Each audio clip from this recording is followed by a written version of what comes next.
All right, we got the go-ahead. So Lane Danielson is going to talk to us about risk management. He is the specialist and ag practice leader at True North. He focuses on driving growth for the firm's Central Iowa office and specializes in agribusiness.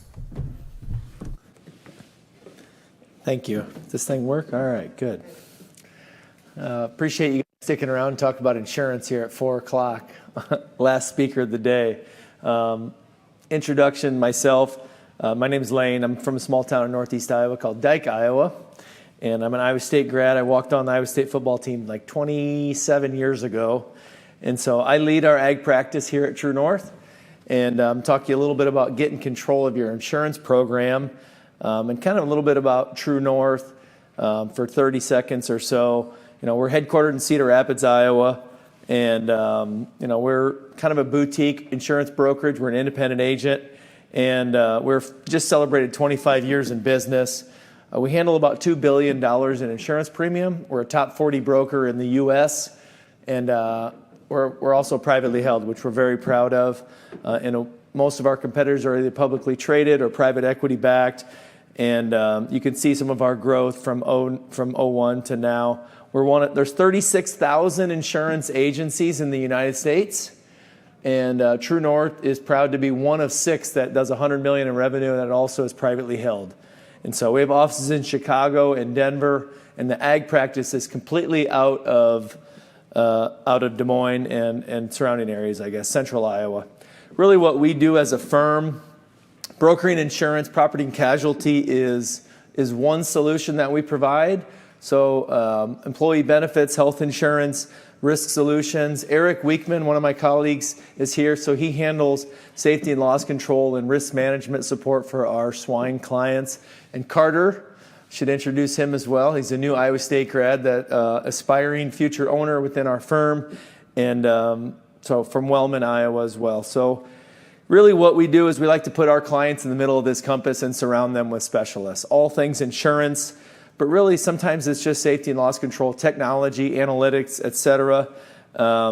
Our goal is to be our client's strategic partner.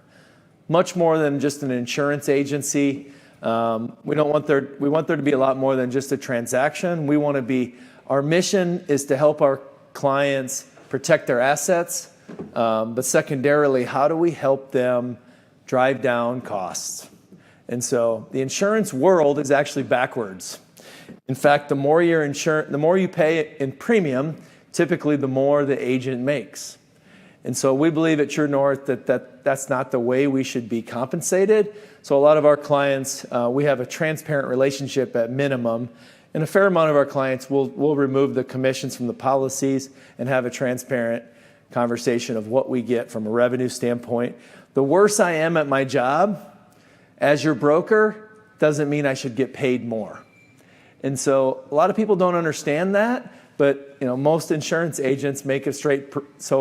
And we've been in a hard market since 2017. And so hard market means typically less players, so less insurance companies willing to be in the swine space. It also means increased rates, increased deductibles, and if any of you guys are involved in the property and casualty insurance purchase over the last 7 years for your entities, you've experienced that. Our team, we only do commercial agribusiness. So these are our producers. These are our account teams. You think how I would define commercial ag is really, it's a lot more than just the small mom and pop, the farm. We're really focused on large clients that really take their insurance and risk management very seriously. And certain size. This is our risk solutions team. So think anything safety and loss control. Eric leads our swine piece of it, but we also have specialists in DOT and fleet, OSHA, you name it. We have safety and loss control and claims advocates. And then really what I'm going to talk about today is getting control of claims and then buying less insurance. And so our alternative risk team looks at alternative ways to finance risk. So insurance at its core is risk transfer. And so when you buy an insurance policy, you're financing that risk and you're transferring it to Farm Bureau, Nationwide, Travelers, whatever insurance company that is. our alternative risk team looks at alternative risk financing solutions, and I'll kind of get into that a little bit. A little bit of insurance education. Every insurance company in the U.S. judges themselves on what's called a combined ratio. And really, it's just claims paid plus their operating costs or expenses divided by the premiums that they're collecting. The reason I show this is for every dollar of insurance premium that anybody in the U.S. spends, for the most part, 30 to 35 cents of those dollars go to the expenses of the G&A of that insurance company. Your insurance agent is typically paid out of this. Their tall buildings, their executives, etc. Claims, that's all. They typically set about 65 cents of every dollar aside to actually pay claims. So if you're looking at your loss ratio and it shows 100% loss ratio, that's actually losing the insurance company money. They need to be at 65 to 70% loss ratio to really break even and make money. Now, this slide is actually all property and casualty for the United States, and that's that combined ratio for the industry. So each company has a combined ratio that they operate off of, and then the United States actually looks at. And so what's interesting is most of the years when it's above 100, technically the insurance industry is losing money, but we all know that the insurance company is not losing money. And really the reason is they are investing the float. They're investing the surplus. They're investing your premium. So insurance companies make money in two ways. Underwriting profit, but then also investment income. So just a little insurance education. As you can see, 24 and 25 have been very profitable years for the insurance industry. And the market is actually softening. So I don't know if your insurance agent is telling you that or not, but there is a lot more profitability in the insurance space. Now, in the swine space, there's a little bit less players, so that might soften a little later or a little slower. But overall, in the United States, the market is softening. Property rates were down 5.5% in the United States on average in the second quarter of 2020, through May of 2026. Property rates have been down 5.5%. So I told you insurance companies, they make money in two ways: underwriting profit and investment income. So I shared that already. But really, my presentation today is how to get control of your insurance program. And so really, as a broker, what we do is we take our clients from buying insurance as a purchasing activity to really managing and financing risk in a strategic way. And so really, the main way to get control of your insurance program is to start focusing on controlling claims. And you said here earlier, right? We can't control Mother Nature. We can't control the wind. But there's a whole lot more that we can control around housekeeping, around preventative maintenance, around employee safety, around auto. Like when you start we try to expand our clients' minds about what is really controllable in the insurance space. And the more we control claims, then the less insurance we're going to buy, the better rates we're going to get. Folks that are looking at insurance as their CapEx or their maintenance program, hoping for the tornado derecho fire, that's really what's gotten some of the swine space into trouble, right? So the only way to decrease the cost of your insurance is to gain more control around claims and then take on more risk. So this is a little bit of a busy slide, but this is what we do at True North on one slide. So we look at every company that we do business with, and we identify risk and evaluate the risk through analytics, through historical losses, and looking at exposures. And we develop a plan for our clients, and that plan is twofold. Everything across the top is how we're going to mitigate and control claims. That's what we call the qualitative side of managing the risk. How are we going to eliminate them? How are we going to reduce them? How are we going to avoid them? What technology platforms are we looking at? There's newer technology out there like PrevTech that's monitoring electrical. There's generators, like they said. Some of that stuff the insurance companies are mandating. Some are giving rate reductions for implementing. So talking to your agent about that. How are we engaging with laborers, communication with employees? How are we training them from everything from housekeeping to whatever? and just overall safety, everything across the top, how are we controlling claims? Eric, who's in the room, I'm going to call him out a little bit. He was the head of risk management for Iowa Select Farms and took them towards more self-insured status. And so, but if we're going to go self-insured and we don't have control of claims, that's a really bad idea. So everything across the top is how do we control claims, and then everything down here is our risk finance strategy. When you buy an insurance policy, that you're financing your risk. I said that earlier. But there's a lot of different ways to finance that risk. We can assume some of them. We can self-insure. We transfer them to the insurance company. All of that is our quantitative side. And then on the far right, as you bring it in, that's kind of how we start thinking about with our clients what we call our total cost of risk. Some people in the insurance world call it T-Core. But really, your safety investments, your generators, all of that across the top and across the bottom becomes your company's total cost of risk. So then we start tracking that year over year. Your insurance premiums, some of you that might be a big piece of your total cost of risk, but there is more to it. Your claims underneath your deductible make up your total cost of risk, anything you're cash flowing, anything you're investing in safety and loss control, et cetera. So when we look at risk transfer and finance, we have a process that we take our clients through called the 5 C's of risk financing. And the first C is the most important C, and that's control. And we determine with every client what is their control position. We're going to look at historical losses. We're also going to get in and do a deep dive. We call it our enterprise risk review, where we look at every process and training that you have within your organization to determine a control position. The next C is cost. What percentage of your operating cost does risk financing currently represent? The third C is cash flow. Are you in a position to cash flow some more claims? And then as we look at self-insurance and alternative risk financing, are you willing to put up some type of capital or collateral for self-insured, large deductibles, et cetera? This is what we would call the full spectrum. It's a very busy slide. If you just look across the top, the far left column is really first dollar or maybe some small deductible. Every company in the U.S., whether you're or whoever, right? IBM, Apple, Smithfield, or a farm operation locally, is somewhere on this spectrum, from first dollar all the way to self-insurance. Even self-insured clients are buying some level of insurance. They still are using a broker for some level of catastrophic liability. So that there's lots of different other options in there, from large deductible, I'll talk a little bit about captives.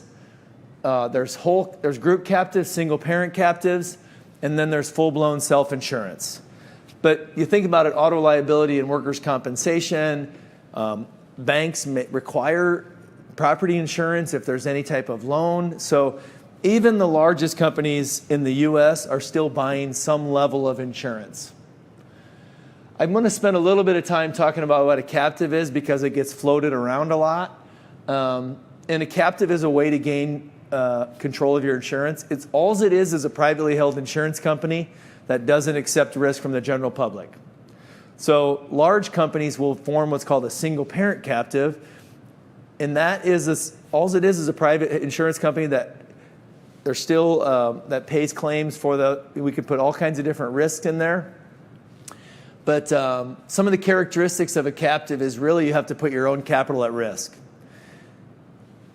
A form of self-insurance is captive, and really all that is taking on ownership. You're now owning a piece or wholly owning a piece of that insurance company that is going to pay claims for your risk or your entity. Collateral's required. What you get is control over claims reserving practices. Insurance companies make money in 2 ways, right? Investment income and underwriting profit. So now you're going to be a part of that business by having an ownership and a captive. You have control over how the money's invested. There are tax advantages within that captive. Your premium is tax deductible to a company you own. And you get to book losses in that insurance company as well. But then you ultimately recapture investment income and underwriting profit.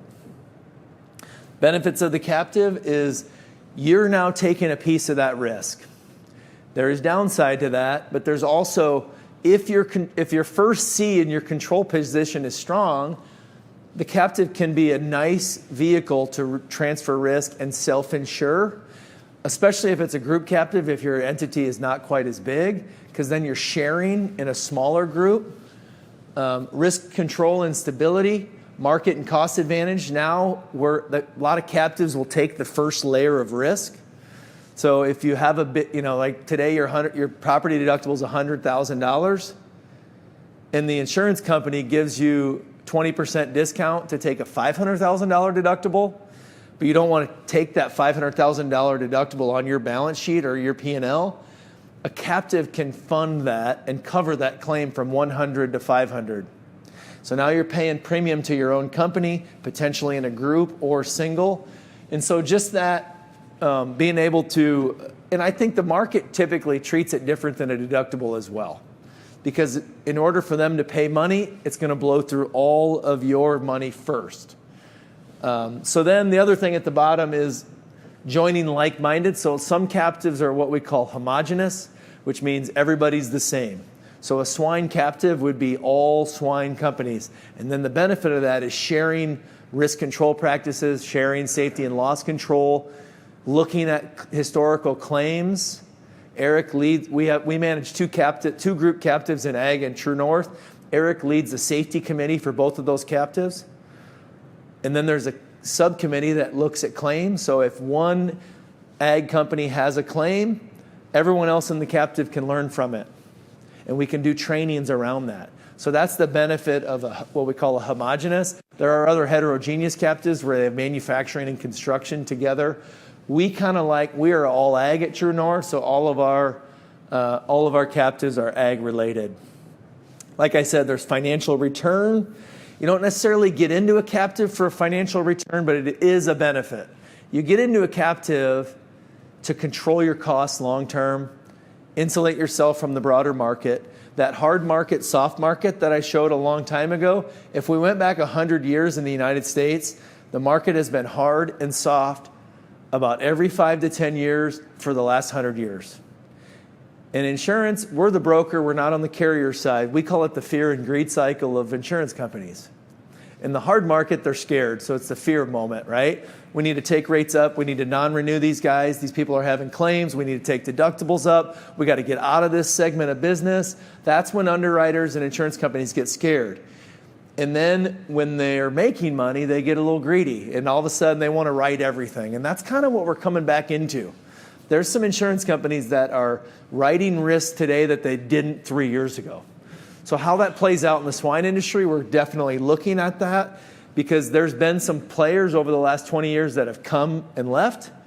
And now that we're in that softer market, it'll be interesting to see if there's other carriers that will get back in. Unfortunately, and that's the way insurance is. So risk control and stability, we are very focused at True North on helping our clients control their risk. It's one of the main things we do. We believe in the insurance broker world, if we're not adding value, then AI or Amazon will replace us. And so we wake up every day thinking, how can we be strategic partners with our clients? I told you a long time ago, we're privately held at True North, and I'm a senior partner and owner within the firm, so we don't have any pressure with any outside investors or outside or being publicly traded. So if we need to invest in a technology platform or a person to help our clients, we're going to do that. Another benefit of the captive is competitive rates. If we're able to control claims in that captive, then we're going to get better rates. In most captives in self-insured companies, they're getting better rates than the guaranteed cost folks, because they are controlling claims and they're focused on it day in and day out because they have that financial benefit of it. And then the risk alignment customization. So as we're kind of coming down the home stretch here, for us in the swine space, this is definitely a big growth area for us. So it means a lot to come here and speak today. But really, this is like what we do within True North is help our clients manage claims, buy less insurance, whether it's partnering with the operations folks, and Eric has been great about going and looking at facilities with folks, and everything from you name it, site visits, monthly touch-ins with the client, access to OSHA subject matter expert. You can see all the things that we're doing to help our clients. So if I took you back to one slide, what we're really passionate about is this slide right here, helping our clients control risk and getting the most efficient financing strategy around that risk transfer and finance. So I don't have too much more. There's about 5 to 6 minutes left. I know this is the last session of the day, so I appreciate you guys sticking through. Is there any questions what'd I do?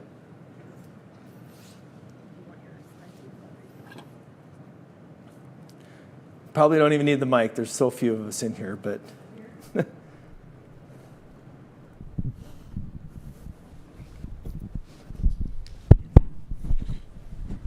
Specifically, the qualitatives that you were listing up there, could you give me a list down at the farm level, swine farm level, of the top 5 qualitatives that you would look for, or that your company would look for? Excluding labor and safety of labor. Well, Eric, feel free to jump in here. I would say if we're just looking at property insurance, which is the main driver within the hog space or in the swine space, we're gonna probably look at the upkeep of your maintenance and housekeeping of your facilities. What's the age of the facilities? What's your level of investment back into those facilities? Eric, anything else that you would say there? No, I think that's very high level, correct. I mean, if we walk into a barn or I walk into a barn, it's going to be back to Brian's down there. I've gone through a bunch of them, so slats, walls, trusses, truss plates, curtain quality, electrical, just kind of a start to finish. This is what we see. Because on the back side of that is, you as our client, we're telling the story to the prospective carriers too. These are what these guys are doing that makes them top notch and why you want to insure them. And that's our job. We work with you. We're your business partner in those areas. And then at the same point, be able to say, this is what I saw, and these are the things that, given backgrounds and knowledge, maybe these are the things we could work on moving forward, and we can tell that story too. It doesn't have to be perfect. I understand they're not all perfect, but how are we working together to make things as good as possible as we move forward? For us, driving that starts at the very top. Whenever we meet with a company, whether it's a farm or a 1,000-employee entity, the person that's signing the front of the checks, how committed are they to this? How committed are they to upkeep, maintenance, like investments, like employee safety and training is just one aspect. Sometimes it's hard to draw a connection there, but a lot of times we want to meet with the owner or the CEO and the CFO, because if the person that's in operations is screaming for help around safety or investments, and the person at the top is not fully engaged with controlling claims, that's something that I look at as the main with the CEO. I think because we meet with a lot of companies where safety and loss control is kind of put on the side, but then at the same time we want cheap insurance. So like drawing that connection to risk management and operations to the owners, a lot of times we want to see a correlation of investments and housekeeping and maintenance is a big thing. And we'll bring the insurance companies out to meet with the owners, because we find that you get a much better outcome when you get the underwriter face to face, or the executive with that insurance company face to face with the owner. We find a much better outcome building a relationship there. Good question.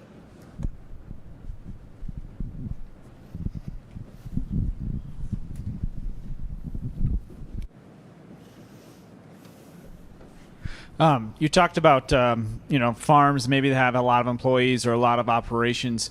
What would you say you guys are doing for smaller operations that just have contract growers? In the hog industry, there's a lot of contract growers, and we're hearing the same challenges of insurance related things. So for someone that has a couple barns, are you seeing them do different policies or different things? I would say that's it. When you're if it's a small policy, it's harder to move the needle.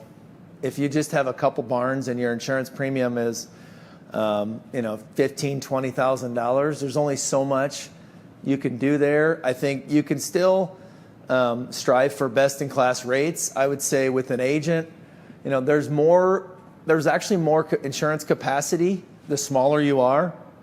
The larger you get, the less there is. The largest hog producers in the Midwest, there's really 2 insurance companies that are options. When you're smaller with 2 barns, there's probably 10 to 12 insurance companies.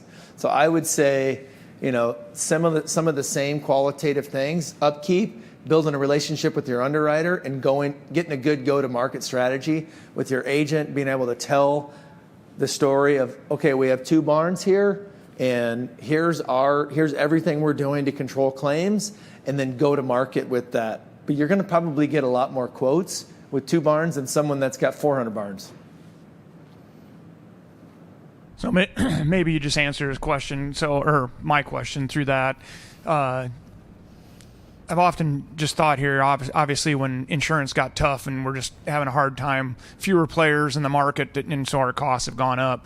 The question about self-insurance as an industry, I guess I'm looking for your opinion on what if an Iowa Pork or a National Pork got a group together and said, we've got 20,000 producers that are willing to go together on a self-insurance type program. Would that be something you'd say, oh, that's ridiculous, I would never do that? Would that be something you think could lower their costs for that group? It really would. It could. I mean, the thing about a captive is that 65 cents of every dollar, that's the opportunity in a captive. And so owning, if that group there had owned their own insurance company and really focused on claims and then shared the underwriting profit and created that. Because today, let's just say Farm Bureau and Nationwide, I think, are the top 2 insurance companies. When they have an 80% loss ratio, they keep those profits. So the benefit of the captive as an option there would be truly owning that risk. Now, it could be bad years too, but then if you look at that captive, typically to get into a captive, you have to get voted in. So you get that control aspect of it. It would be a very large endeavor for someone to take on that level of risk. We've built 2 captives, and we actually have a captive solution for the swine industry today. And we're just getting going. We just launched at 12/1 of 25. And so we're only 6 months into it, but we're growing it company by company. But it's a deeper dive underwriting process to get into a captive, because you don't want to just jump in and then all of a sudden we have a bunch of claims. There's a reason why the insurance companies were leaving. There was a fire. There is a wind convective storm problem in this area. The real reason the insurance companies are making money today is because they got rates and deductibles at such a high level. It doesn't mean that the claims have gone away. We had a call with a dairy customer this morning that had a $500,000 wind hail deductible and had no clue that they had that. Well, the insurance companies now have the rates and the deductibles at a profitable space. I still think the industry could get a lot better at controlling claims, controlling fires. That's the control aspect of it. We can't control Mother Nature, but we can control how we build the barns. There's some insurance companies that have talked about steel frame, that throws the economics out the window, right? If we're looking at steel frame construction. But that is how we build the barns and how we invest in them is the controllable aspect to it. I'm over time. I did not want to do that. Any other questions? If you have any questions, come ask me. I'm up here. I'm open book. So I appreciate you guys.